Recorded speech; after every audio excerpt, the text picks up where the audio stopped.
Hi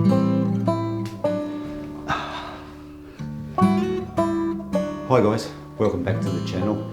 And if you've clicked on this video and it's your first time to the channel, welcome. Really appreciate you stopping by. Now, it's been some time since I've done a Q&A video. I get lots of questions here on the channel, down in the comments, on Strava, and also on Instagram, and even on Facebook. And don't forget, the Running Duck Effect also has its own Strava club. What I'm going to do in today's video is go through a few questions that I've received here on the channel recently. Also going to show you some new shoes I'll be putting into my shoe rotation really soon. I'm quite excited about these shoes, which you'll see towards the end of the video.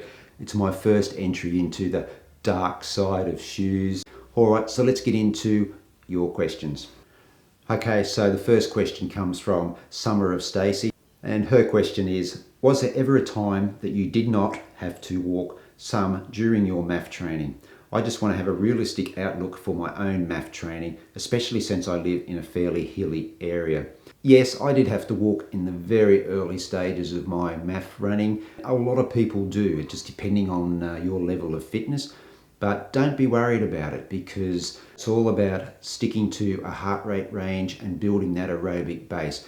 Stacey, you said there you live in a hilly area, so it's just going to have to be part of your running / walking until you've built a strong aerobic base, which will allow you to do more running up and over those hills. Don't be worried about walking. It's all part of the early part of the MAF journey, and this is where you just need to be patient and consistent with your running to your MAF heart rate.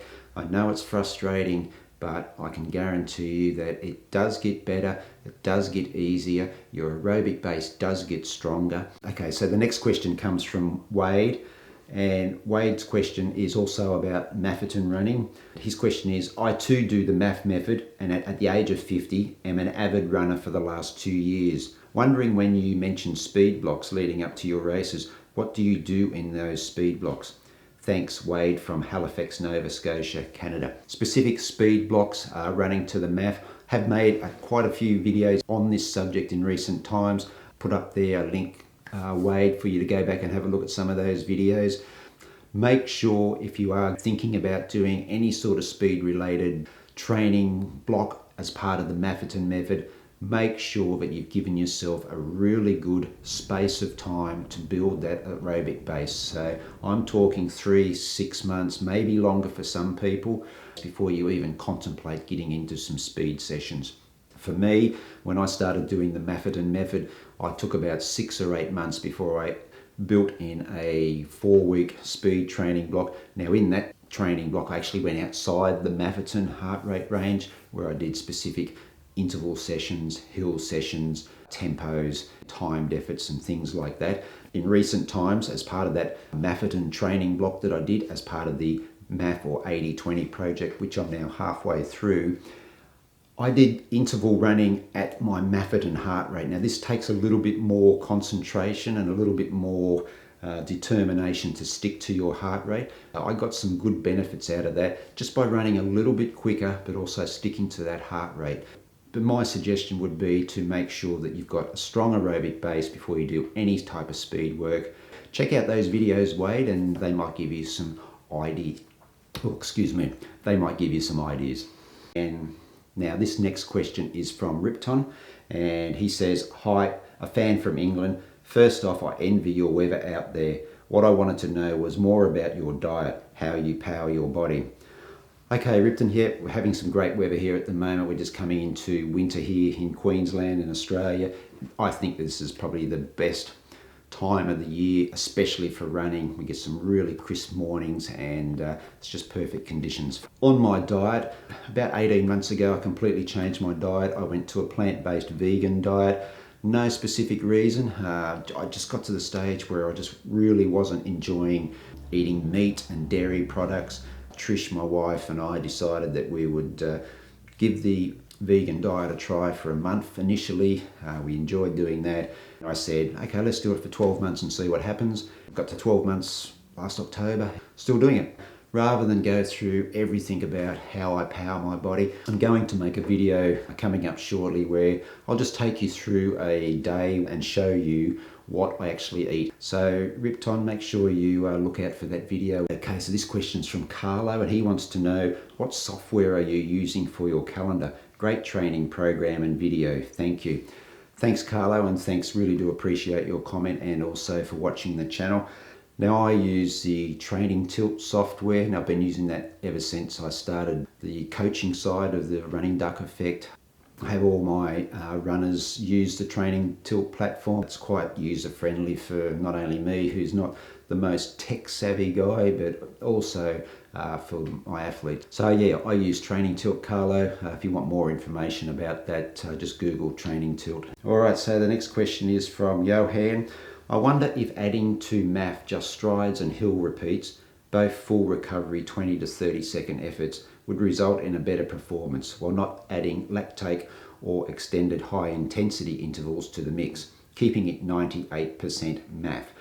So this is pretty similar to what Wade's question was, Johan, so make sure you look at those videos that I mentioned earlier on.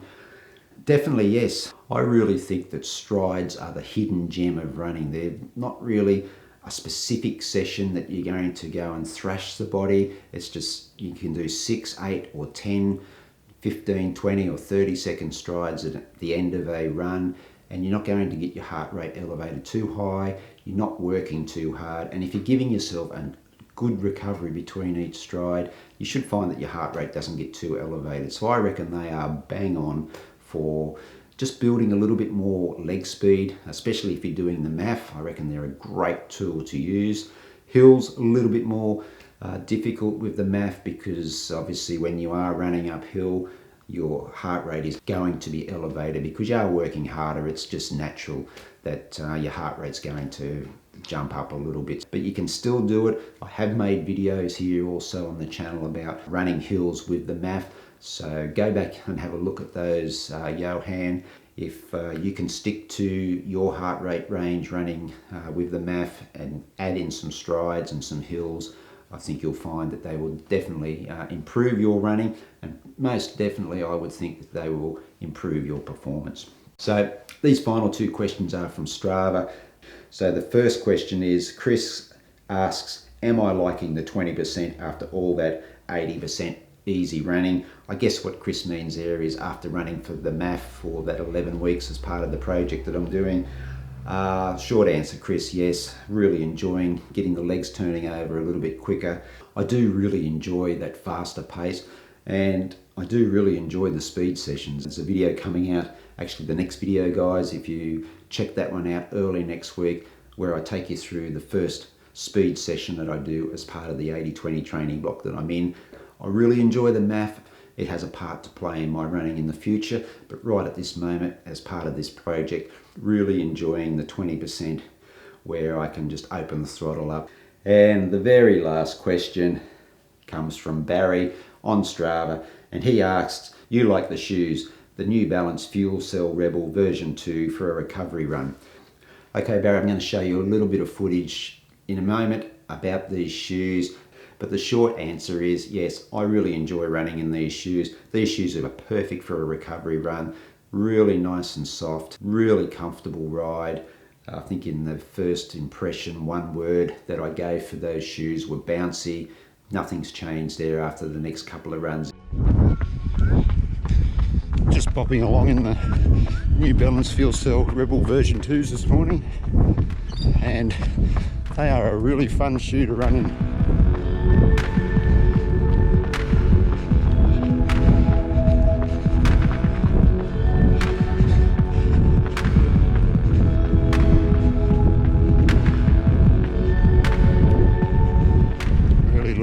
To giving them a bit of a try at something a little bit more up tempo, maybe a tempo or a speed session, or even a quicker park run. So I'll be interested to see how they go. Oops, that was a little bit quick for a recovery. I'm going to blame the shoes. just bopping along, music on, these new shoes, and yeah, it felt very comfortable. Beautiful morning by the bayside again. How good's that? So what was it? Just a bit over 10k, a little bit under 48.5 minutes, 4:48 per kilometre average. All the details here on the screen. New Balance Rebel V2s. Living up to that first word impression that I gave a couple of videos ago. Bouncy. There's my wife Trish and Tracy. Oh! Alright, so a really quick summary on the 80-20 training block that I'm in at the moment. Coming towards the end of week 2, building to probably about 80 kilometres this week. Going really well. The body's really, I'm really surprised how well the body's coping with the increased mileage. The knee is fantastic. I haven't had a problem with the knee now for, wow, probably nearly 2 weeks where there hasn't been any discomfort in the knee at all. But I am keeping up those exercises. I am rolling. I'm doing some trigger point stuff around the hips as well with the spiky ball. First speed session this week, you're going to see that in the next video, guys, with these new shoes you're about to see. And I mentioned earlier on too about new shoes and about entering the dark side. Well, a few weeks ago here, I really had my heart set on getting the Asics Metaspeed Sky, those new carbon plated shoes. And I looked everywhere on Australian outlets for those shoes in my size, 11.5, but I just wasn't able to find any. And now there are more that have come online and are now available. But in the meantime, I've gone out and I've bought myself another pair of shoes. Yes, I've caught up with the times and I've bought myself a pair of carbon plated shoes. And here they are. So I'm going to open them now. Not from Asics, but from another pair of New Balance. Now in the last video I showed you that I had purchased a pair of the New Balance Fuel Cell Rebel version 2s. I've had a couple of runs in those guys. My first word impression for those shoes was bouncy. I'll give you my full impression at 100 mile or 160k. So here they are, guys. They are the New Balance Fuel Cell RC Elite. Wow, they are light. I do have a tempo set down on the plan this week. Maybe they might get their maiden voyage in that tempo. Well, I'm going to find out what all this carbon plate noise is all about. Really looking forward to giving these a spin. Oh, remember the Rebel version 2s where they just like this, but this one, whoa, a lot more stiff. Make sure you check one of the videos coming up where I'll give you my one word first impression on these shoes. Obviously when I hit 100 miles or 160k in these shoes, I'll give you my full impressions.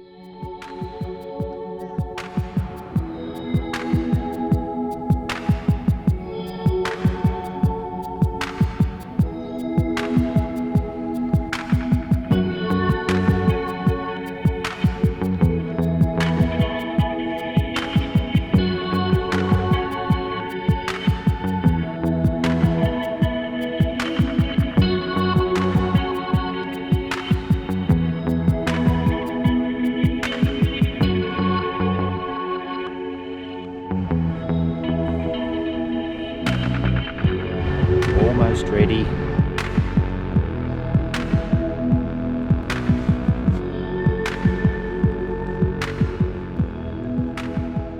Alright guys, thanks very much for your questions today. Really do appreciate it. And I think I won't wait as long next time to do another Q&A session like this. So if you do have any questions about your running in particular, my running, fire them in. Make sure that you check out the Running Duck Strava Club.